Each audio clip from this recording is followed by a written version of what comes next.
Halo, kami dari kelompok 3, mata kuliah Akuntansi Manajemen Sekolah Tinggi Ilmu Ekonomi Taman Siswa Banjarnegara dengan anggota sebagai berikut.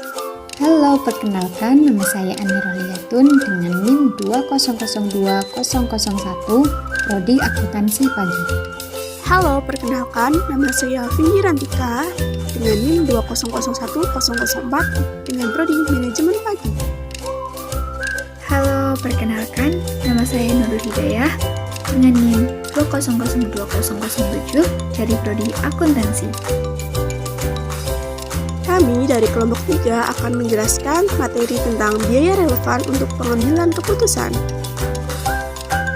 Untuk yang pertama ada pengertian akuntansi manajemen. Menurut Mulyadi, 2001 akuntansi manajemen dapat dipandang dari dua sudut, yaitu akuntansi manajemen sebagai salah satu tipe akuntansi yang merupakan suatu sistem pengelolaan informasi yang digunakan untuk menghasilkan informasi keuangan bagi kepentingan pemakai intern organisasi. Akuntansi manajemen sebagai salah satu tipe akuntansi yang merupakan tipe informasi kuantitatif yang menggunakan uang sebagai satuan ukuran yang digunakan untuk membantu manajemen dalam pelaksanaan pengelolaan perusahaan. Untuk yang selanjutnya, ada tujuan dari akuntansi manajemen. Yang pertama, menyediakan informasi yang dipergunakan dalam perhitungan harga pokok jasa, produksi, dan tujuan lain yang diinginkan manajemen. Yang kedua, menyediakan informasi yang dipergunakan dalam perencanaan, pengendalian, pengevaluasian, dan perbaikan berkelanjutan. Untuk tujuan yang ketiga, ada menyediakan informasi untuk pengambilan keputusan.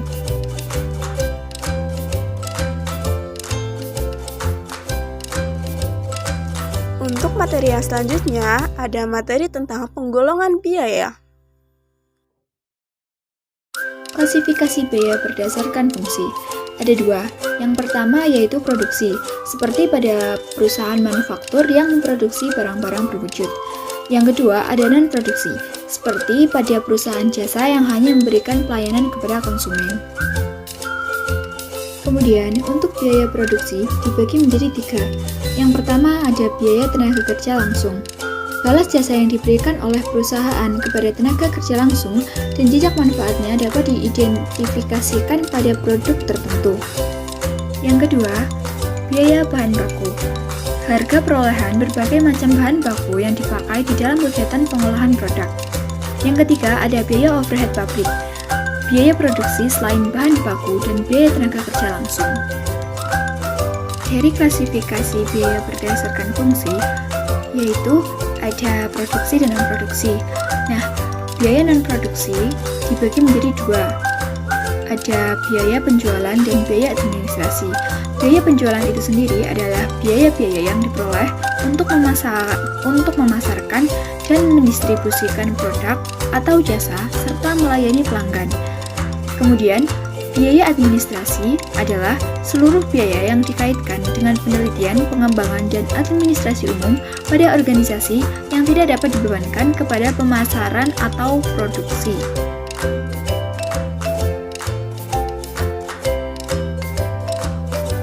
Yang selanjutnya ada klasifikasi biaya sesuai dengan perilaku biaya.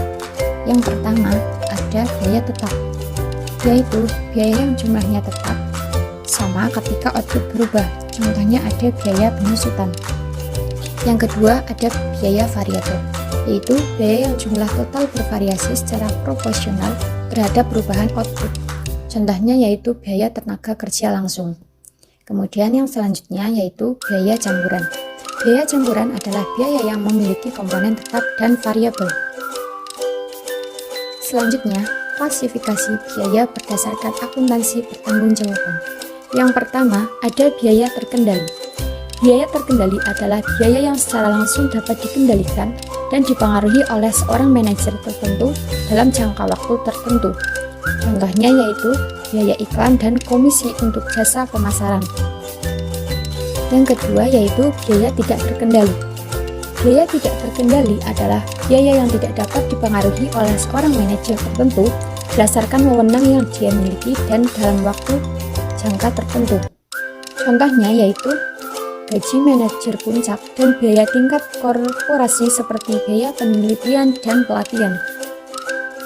Yang selanjutnya adalah biaya berdasarkan sifat penelusuran terhadap objeknya. Yang pertama yaitu biaya langsung. Biaya langsung adalah biaya yang terlibat langsung pada suatu segmen dan terjadi karena adanya segmen tersebut. Kemudian yang kedua ada biaya tidak langsung. Biaya tidak langsung adalah biaya yang tidak langsung terlibat dalam suatu segmen. Contohnya yaitu gaji dan eksekutif perusahaan. Selanjutnya adalah pengelompokan biaya sesuai dengan tujuan pengambilan keputusan.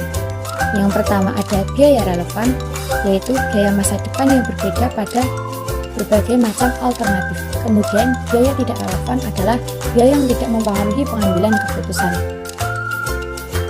Untuk selanjutnya yaitu mengenai konsep biaya relevan dalam pengambilan keputusan. Yang pertama ada biaya diferensial, yaitu biaya yang berbeda pada berbagai alternatif pengambilan keputusan yang mungkin untuk dipilih dalam pengambilan keputusan. Biaya diferensial dibandingkan dengan penghasilan diferensial untuk menentukan besarnya laba diferensial.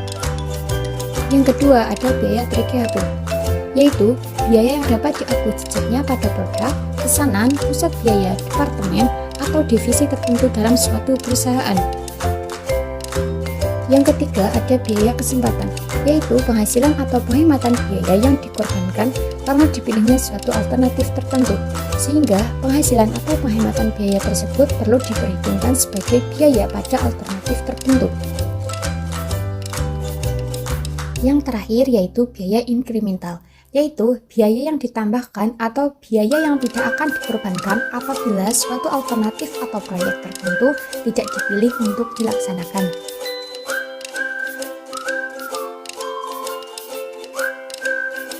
Analisis biaya relevan terdapat 4 langkah. Yang pertama, menghimpun seluruh biaya yang berkaitan dengan masing-masing alternatif yang dipertimbangkan. 2. Mengeliminasi sunk cost. 3. Mengeliminasi biaya yang tidak berbeda di antara alternatif yang dipertimbangkan. Kemudian yang terakhir, mengambil kesimpulan berdasarkan data biaya lain yang tersisa yang merupakan biaya yang berbeda. Biaya tersebut merupakan biaya yang relevan dengan pengambilan keputusan. Untuk yang selanjutnya, ada penerapan biaya relevan untuk pengambilan keputusan. Untuk yang pertama, ada make or buy decisions. Tidak selamanya komponen yang membentuk suatu produk harus diproduksi sendiri oleh perusahaan. Jika memang pemasok luar dapat memasok komponen tersebut dengan harga yang lebih murah daripada biaya memproduksi sendiri komponen tersebut. Untuk yang kedua, ada keep or drop decisions. Dalam menghadapi kondisi ini, manajemen perlu mempertimbangkan keputusan menghentikan atau tetap melanjutkan produksi produk atau kegiatan usaha departemen yang mengalami kerugian tersebut. Untuk penerapan biaya relevan, pengambilan keputusan yang ketiga ada special order decisions. Untuk special order decision, manajemen puncak untuk mempertimbangkan penetapan harga jual di bawah harga jual normal. Tentu saja penetapan harga jual yang demikian hanya diterapkan pada pesanan khusus yang tidak berdampak terhadap penjualan reguler. Untuk yang keempat ada decision to sell process further. Ada kalanya manajemen puncak dihadapkan pada pilihan menjual produk tertentu pada kondisi sekarang atau memprosesnya lebih lanjut.